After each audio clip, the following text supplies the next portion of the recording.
What is up, guys and gals? It's me, Thomas Fan01 here, and today we are back at it again with another Transformer figure review, and this one is a bit of a weird one. Now, I was just happening to be roaming around my local Walmart, and I don't know how or why I felt compelled to pick this up, but when I saw the price tag that a Walmart employee had blundered on, I couldn't resist because it's that cheap. But anyways, today we are going to be taking a look at the Transformers Earthrise War for Cybertron Trilogy Deluxe Class Reissue Runamuck. Now, I could say a lot of things about this figure, like, oh, he's based off of a what was it? His original G1 toy did not look anything like this, and I could go on to say that, but I don't need to, because y'all already know what the story is, the backstory, the whole story with this guy is anyway, so.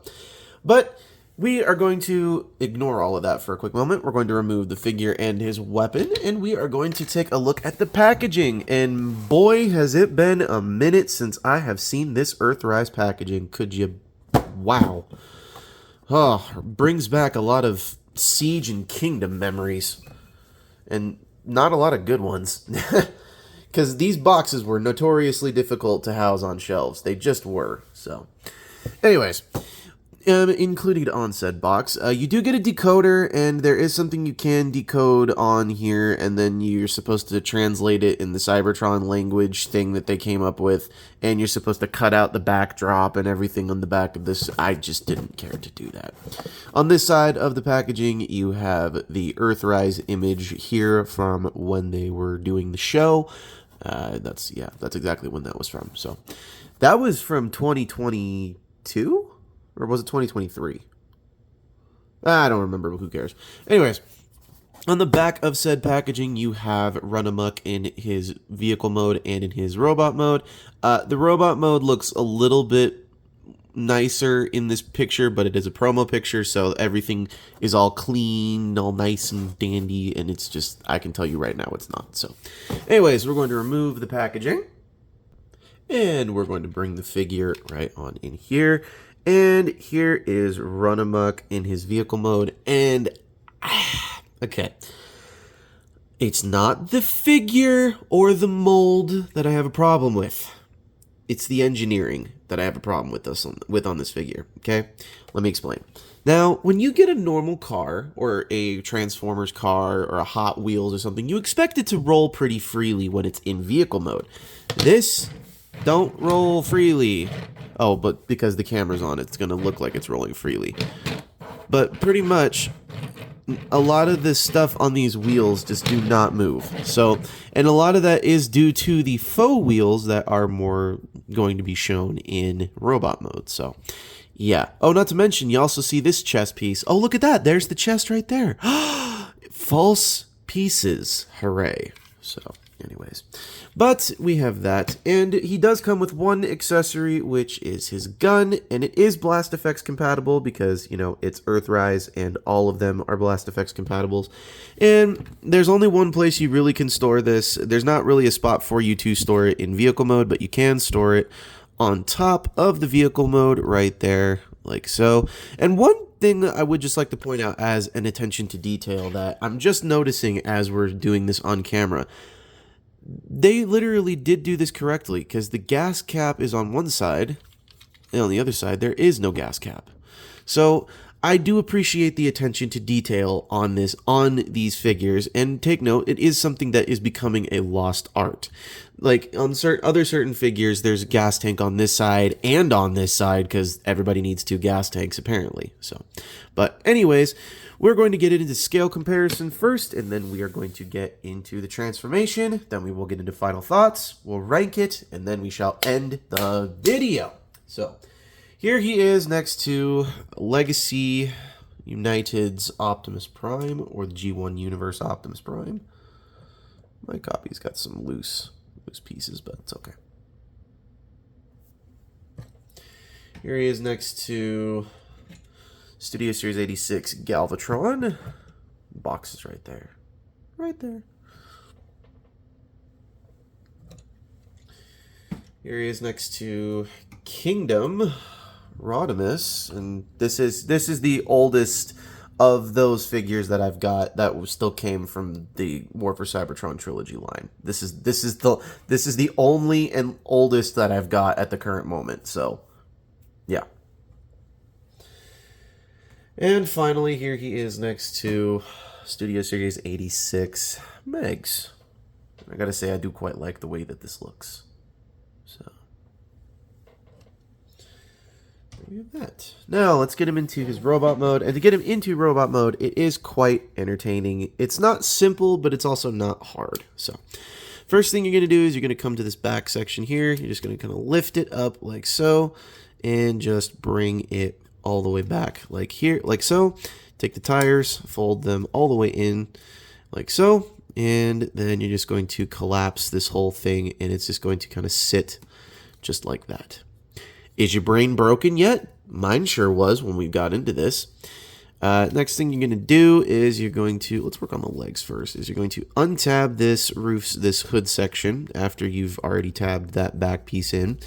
And you're going to just take these, bring them all the way down like so. And then you're going to come to this back section here. I'm going to just kind of wiggle these pieces like this out, just separate them like this, and there we go. Just separate them out like that, and then we can split all of this down the middle, and then we can extend it. There is a port here that's going to go into this tab section right there. Have it tabbed like so. Do the same thing on the other side. Have it extended. Tab that in. And then you're going to take this whole section and you're just going to have it angled like this after all of this stays put. Come to this section here. You're going to come to this head section. Come on, flip up. There we go. Flip all that up. Take these sections, just bring them all the way down on these hinges like so. Take this, collapse it all the way back. The chest will tab itself into place. Take the head and just pop it down. Let's rotate the waist while we're at it. And then you're going to come to these arm sections. And provided they... This is where I don't like this figure because it is not the easiest to flip these hands out. Give me just a second, folks. Got it? Ugh. Jeez, that was annoying. These hands, these pins that are holding the hands are a little tight, so be aware of that. Anyways, that backpack section, we're going to take it, and we're going to then shimmy it all the way up on this hinge, and it's going to tab into place. And there you have... Oh, wait, hold on. And then we're going to take him, give him his weapon right into this hand, and straighten it all out. And there you have Runamuck in his robot mode. And I'm going to be real with you. I kind of feel like they took... a generic robot mold or something that they were going to turn... Like, seriously, I feel like they took a generic robot mold and then decided, you know what? Let's throw a version of Warpath's face on there. Let's do that. Let's just throw that right on there. Let's just smack that right on there.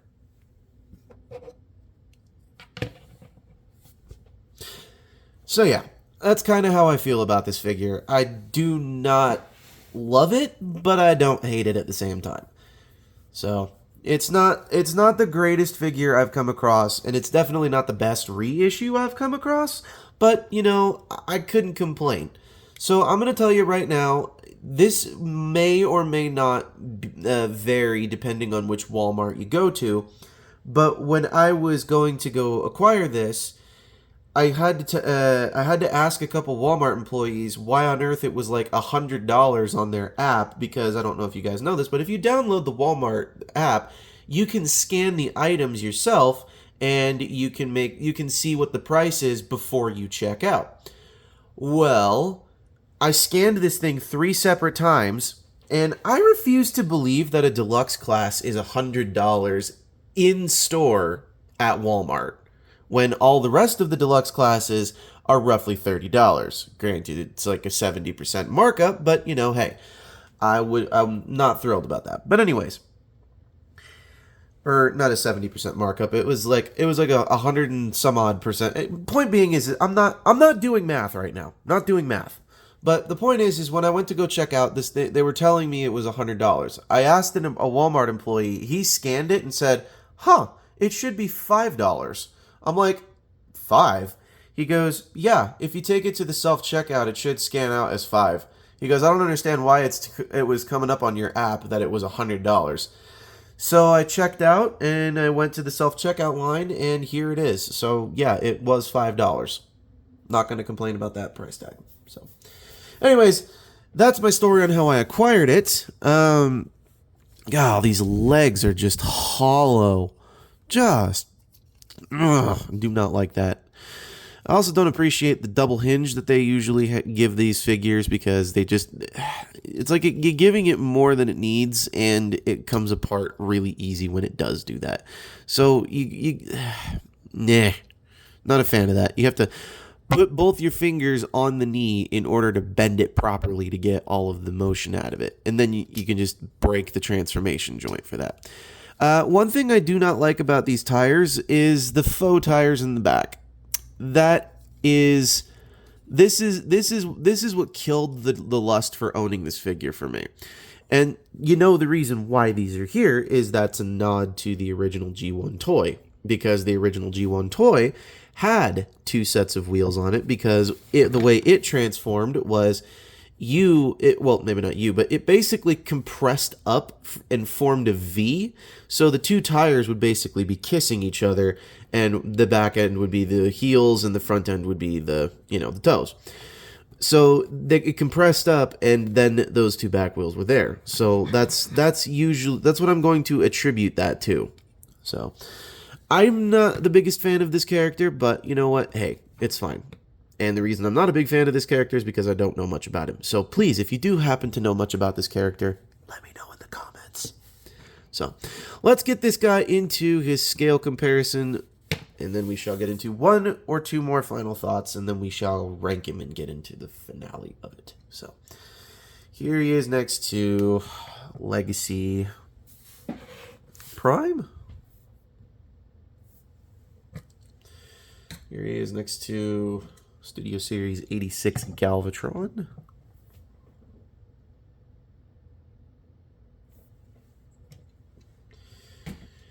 Here he is next to Kingdom Rodimus Prime. It's the only other War for Cybertron Trilogy figure I've got.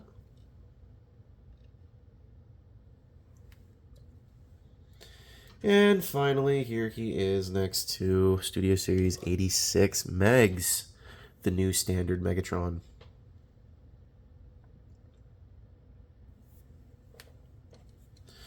Alright, so as I stated, I got this guy for $5. So I can't really complain too much about all of it on that price tag. What I am going to complain about are these hands, because I'm not a big fan of these hands. This portion of the wheels, I feel, is super flimsy and could literally just break off at any given moment, at any given time. So I do not like that. They feel just really fragile, and I'd be weary of that.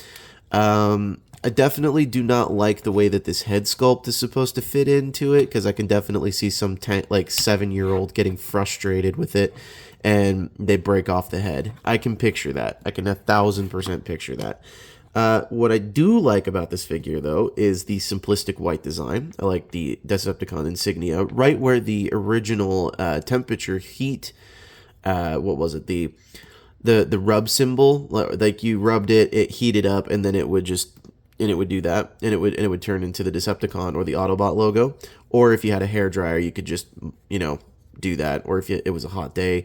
And point being is that if it's got that right where the rub symbol would be. May or may not be able to see it, but the eyes are blue, so that is something I do appreciate that they did put into that.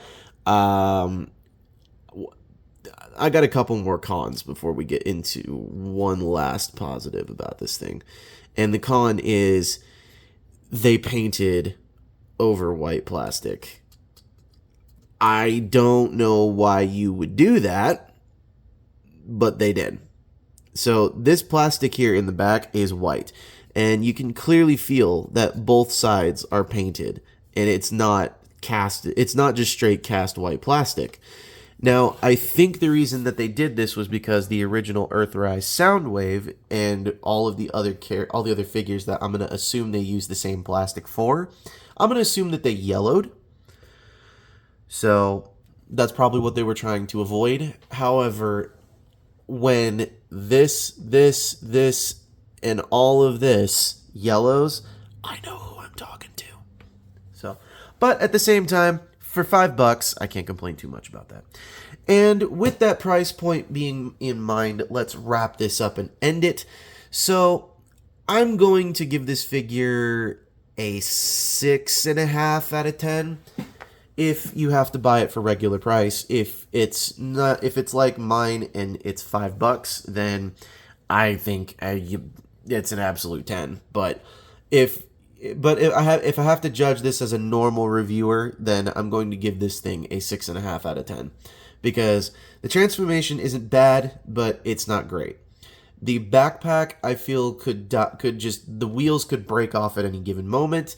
I also really do not appreciate the fact that not all the wheels touch the ground within the proper clearance in vehicle mode. I do not appreciate that. So, yeah. However, 6.5 out of 10, that's still a recommend. So, anyways, this is going to be it for me. This is Thomas Fan 01 saying, do not forget to check out the main channel with the link down in the description below, and please do not forget to hit that like button. Do not forget to comment about what we're going to do.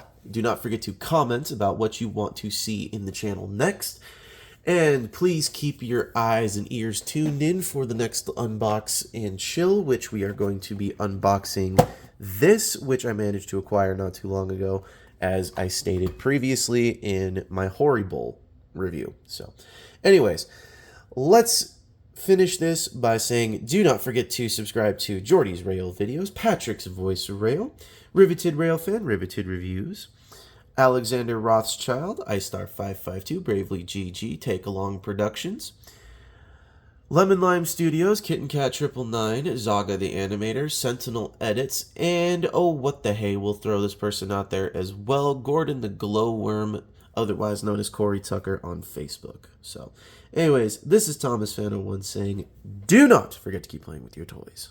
Goodbye.